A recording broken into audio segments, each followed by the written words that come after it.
Let me ask you a question. How does a game truly make you feel alone? Let me know in the comment section below. Hi, hello, and welcome to the video. Whether you're someone who loves horror, loves gaming, or loves overthinking, or just a game dev looking for some tips, this is the video for you. My name's Danahan, and this is Overthinking Media, where we overthink all things anime, gaming, cinematic, and entertaining with the intent to start a discussion on something that may not change the world, but are fun to overthink. Whether you actually heard all those words, I don't know, I spoke quite fast. Moving on. Today, we're talking about isolation in horror.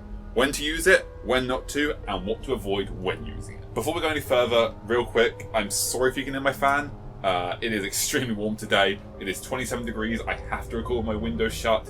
I have a bright light beaming in my face, and this room just gets warm no matter what. So I have to have my fan on, otherwise I am going to melt.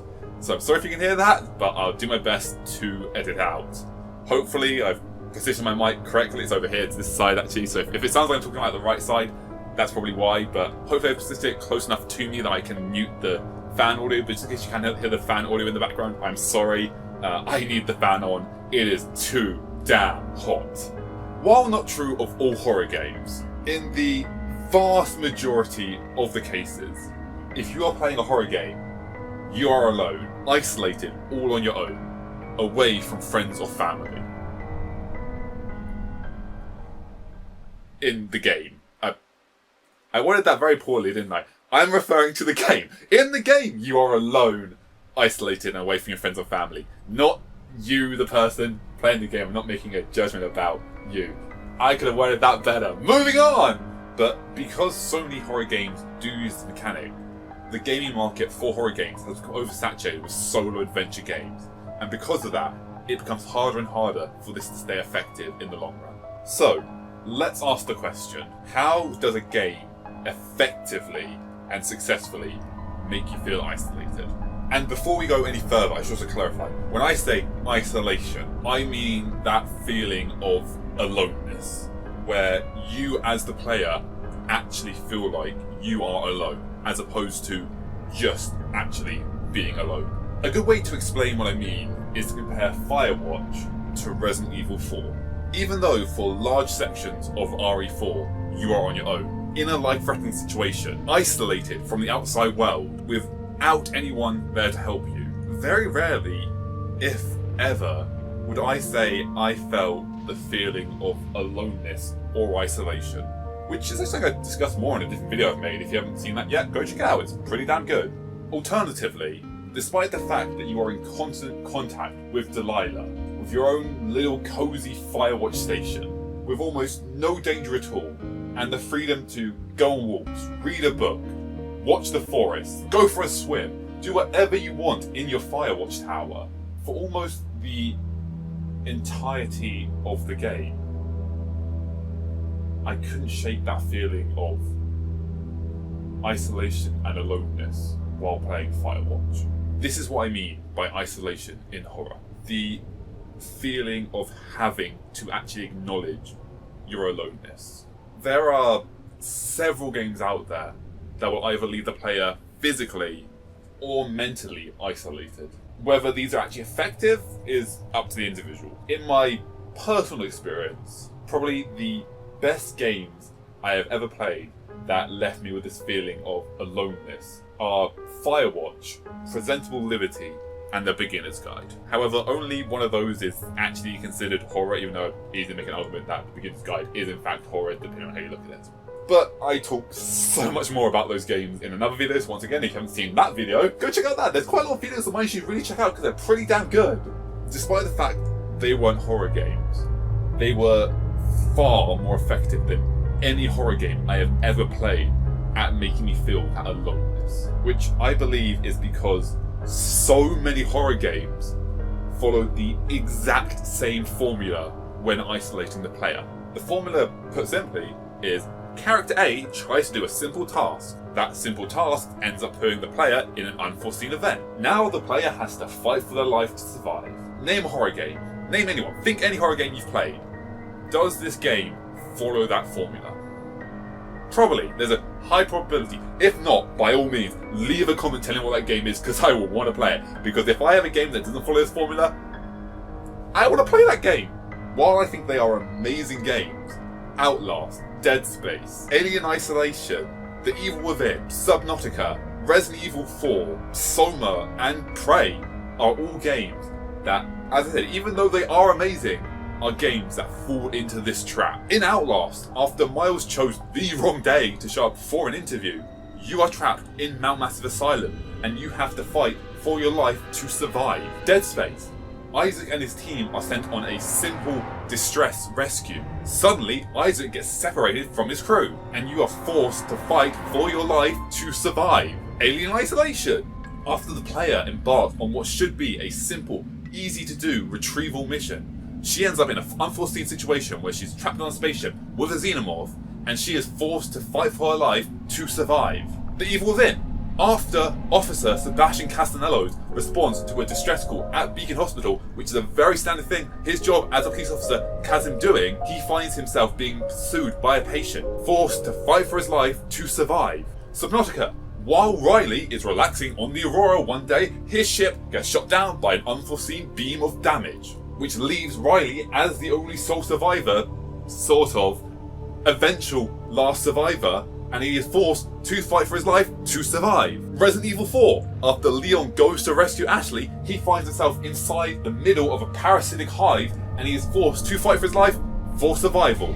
Soma, after getting a brain scan, Simon wakes up in an unforeseen, unfamiliar location, and he is forced to fight for his life to survive. After Morgan leaves their apartment on what they believe to be Earth, they discover they are actually in fact in space on an overrun spaceship with alien hostile parasites, and they have to fight for their life to survive.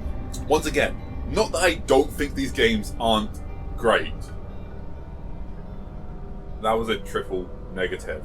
Not that I don't think these games... What I wanted to say was I think they're great. I think that's what I just said. Not that I don't. So I do think they aren't great. Yeah, that means that I think they were bad games. I think the games are great. I do. But they all follow the same formula for putting your player in that situation. Outlast, Soma, and Subnautica are the only games on this list that really ever gave me that feeling of aloneness. Hell, in Prey, there are multiple moments where you get to go out into space and just float in the endless void of space. And that should be suffocatingly isolating. But I didn't feel it. All I thought was, whee! Space! Whee! Oh, I'm upside the wrong way. What was my point here? Isolation. As I mentioned a minute ago, one of the best games I have ever played that has ever left me with this feeling of aloneness and isolation and just reflectiveness, if that's what I want to go with. Maybe I feel like that's what I want to go with, is The Beginner's Guide, which, considering it's not horror, I'll just briefly touch on. Originally, I did want to go a lot more in depth on The Beginner's Guide in this video, but I realised I had so much more to say than I thought I did, so I gave it its own video. And hey, if you haven't watched that one yet, be sure to check it out, because that one, in all seriousness, like, jokes aside, like, my videos I made for entertainment. A lot of them are very jokey and silly and won't affect the work, I know that. But the one on The Beginner's Guide, that's an important one to me. And it covers some very real and important topics, I think.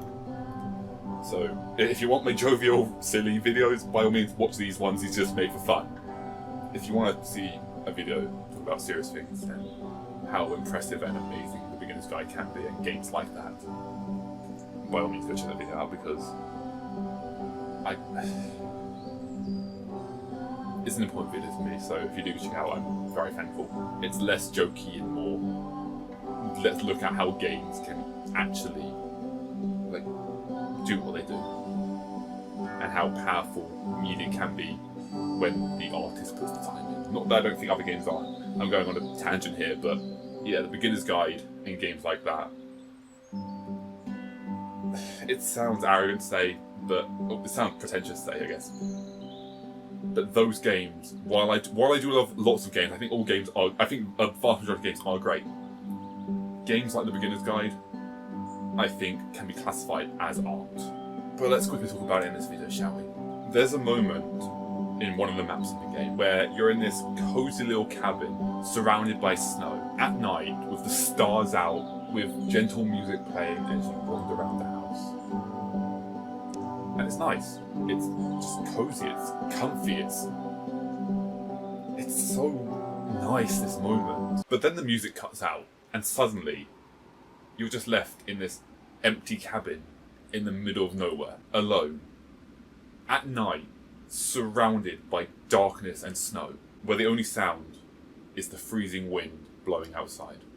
As I stood there in that silent, empty cage, playing that game,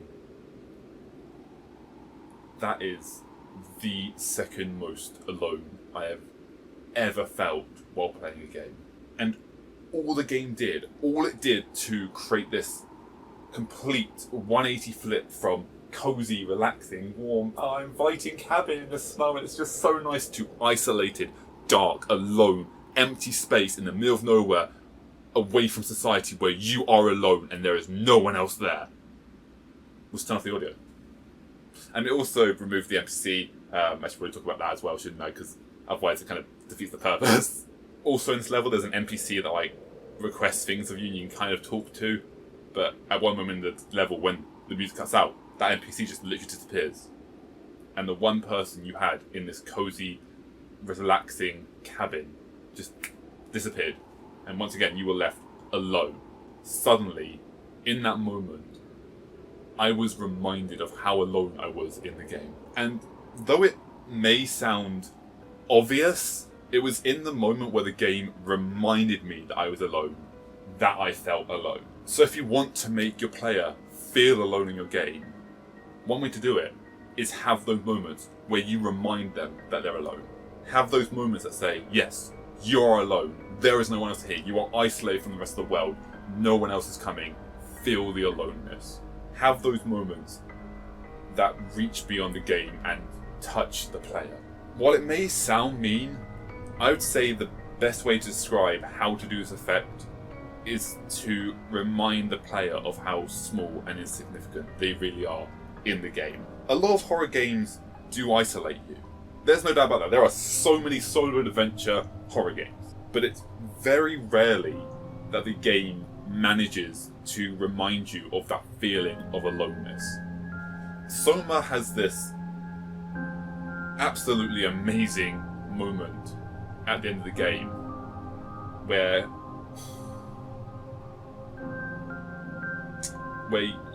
you I don't want to spoil it for those who haven't seen it, but God, that ending just drives that feeling of aloneness, just gets the hammer and just absolutely drives it in there, and it's so goddamn good. But I don't want to ruin that. I don't want to spoil. Like, I don't care if you played the game. For those who haven't, I don't want to spoil it. Also, I didn't write it in my script. That's the truth. I'm meant to be talking about Outlast right now. But yeah, Soma, the ending to that game, that feeling of just sitting there in the aloneness. It's so good. But in the case of Outlast, near the end of the game, there is this 20, depending on how fast you move, if you run through the game, it's like 10 minutes, but if it's first time playing, you just kind of walk through it with cautious apprehension. There is this 20-minute section of the game where no one chases you. There's no threat, there's no hostiles, you are just walking through the asylum, seeing the everyday life of the patients, most of which are prey. But for once, in the entire game, no one is attacking you. Not even the twins who have been pursuing and trying to kill you the entire game. You run into them like, oh, hey twins, you're gonna try and kill me? Am I gonna trigger an event? You gonna try and... No, they're just kind of standing there. They don't want to kill me. Oh, they're acting friendly towards me. That can't be good. Okay, but yeah, literally, these two twins that have been trying to kill you the entire game. It's like, hello. You good? But as you do walk through this part of the game, all you're left with is your thoughts. You're reminded that not everyone is after you. Most of the inmates are just living their life. It was only a very small selection of 5 or 6 people that were actively trying to hurt you throughout the game. The rest of them were just not acknowledging you. They didn't care about you. In fact, most of the inmates didn't even know you existed. They don't know who you are. You are not important in the game. You are just another person in the building. You could have been an inmate for all they know. They don't care. You don't matter in the game. And it's really effective in that moment as you walk through where there's nothing happening, where you're not being chased, where you're not running, where you're not having to be scared, where you realise I can just walk through this place because I'm just walking, I'm just with my thoughts, I'm thinking. And in those moments, yeah, it was really effective, and you felt that aloneness where you saw inmates like,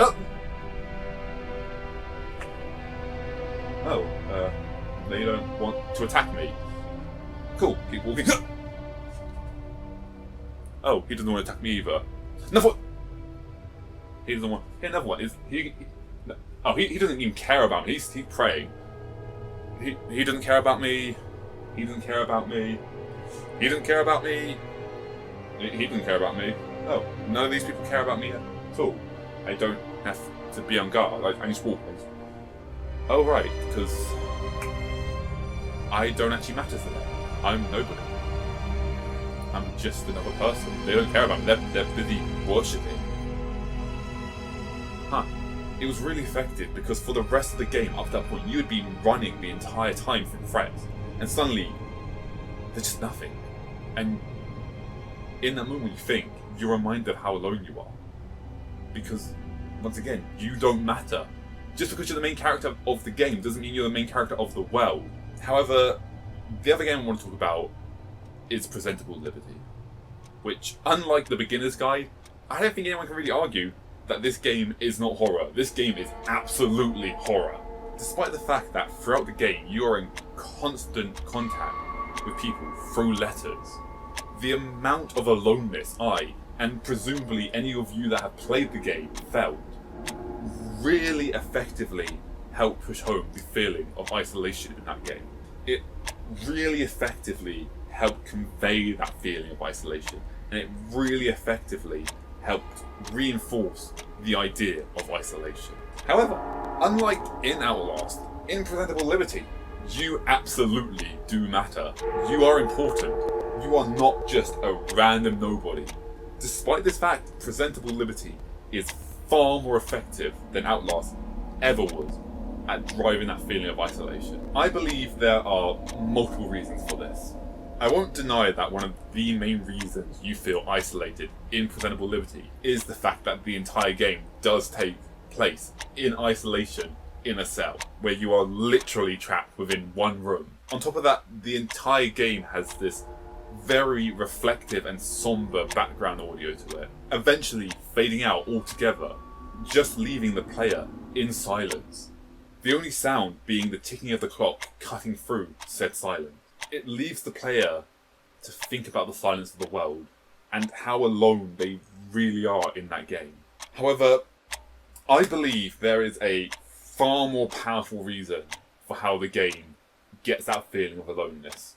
It's the constant reminder of how powerless you are in the game. The game has you in constant contact with Salvador, Charlotte, Dr. Money, and your happy buddy. But the letters are always one-sided. Others can write to you, but you're never able to respond. You can hear about their lives, all the wonderful things they're doing, all their exciting stories. And what are you doing? You're trapped in a cell, unable to leave. They don't even know if you're actually getting the letters. They're literally just writing and hoping they're getting to you. This is because throughout the game, you have no way to respond. You have no way to make contact with them. You have no one you can interact with throughout the game. No one except your pet bug, which can actually leave you feeling even more isolated later in the game. But once again, I talk a lot more about that in my video about forming bonds with inanimate objects. And once again, much like my video on the beginner's guide, that video is a lot more serious, a lot more real, a lot more important. And once again, while I love making the jokey, silly videos like these, the videos like that are so important to me. So please, go and check it out. Much like the beginner's guide, Presentable Liberty reminds you of this feeling of aloneness by making you aware of just how alone you are. If we look at newer horror games, let's look at Dead Space, the remake and the original. Is there any moment in the game where it specifically stops you and reminds you your crew is dead, your ship off Ishimura was destroyed, you are on a ship overrun with vicious, hostile monsters who can and most likely will kill you. Nobody is coming to save you. You are all alone, and in most likelihood, you will die. Is there any point in the game that really drives that feeling home? Is there any point in the entire game, or hell, in any of the 3 games, where you are really reminded you are alone? Is there any point in any of the games where you, as the player, actually feel like you are alone in the game?